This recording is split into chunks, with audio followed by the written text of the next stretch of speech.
আজকে আমি আইসক্রিম কিনতে গিয়ে একটু প্রতারিত হয়েছি, তাই ভাবলাম আপনাদের সাথে একটু শেয়ার করি।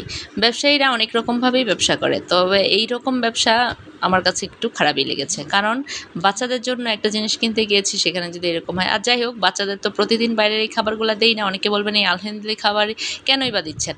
তো বলবো যে আমার মেয়েদের ফার্স্ট টাইম এই আইসক্রিমটা দিচ্ছি, আর বের হইলে মনে হয় না ওদের একটু চাহিদা পূরণ করাই যায়, যেহেতু বাইরে ঘুরতে গিয়েছি।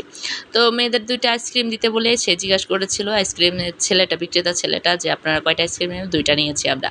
তো উনি আবার ওইখানে জিজ্ঞাসা করছিল যে কোন প্রাইজেরটা দিব। তো আমরা যখন দেখছি একটা ছিল ৳৫০, একটা ছিল ৳৪০, একটা ছিল ৳৩০। তো বলছি ৳৩০টাই দেন। কারণটা হচ্ছে ৳৩০ আইসক্রিমটা হয়তোবা একটু ছোট হবে, এইজন্য ওনাকে বলেছিলাম। তো উনি আবার আইসক্রিমটা যখন বানায় তখন আমাদের জিজ্ঞেস করছে কয়টা ফ্লেভার দিব। তো আমরা বললাম সবগুলা ফ্লেভারই মিক্স করে দেন। ঠিক আছে, দেওয়ার পরে যখন আমরা টাকা দিতে গেলাম তখন সে বলতেছে সবগুলা এই কালার মিক্স করে দিলে ৳৫০ টা। আর যদি একটা কালার নেন সেক্ষেত্রে ৳৩০ হইল নি, একটা ধরা খাইলাম নি। বিষয়টা টাকা না, বিষয়টা হচ্ছে ব্যবসার ওদের ধুলো, মানে ব্যবসাটা কোন প্রকার করতেছে বুঝতেই তো পারছেন। যাই হোক, সবাই এরকম আইসক্রিম কেনার আগে অবশ্যই সচেতন হবে, সতর্ক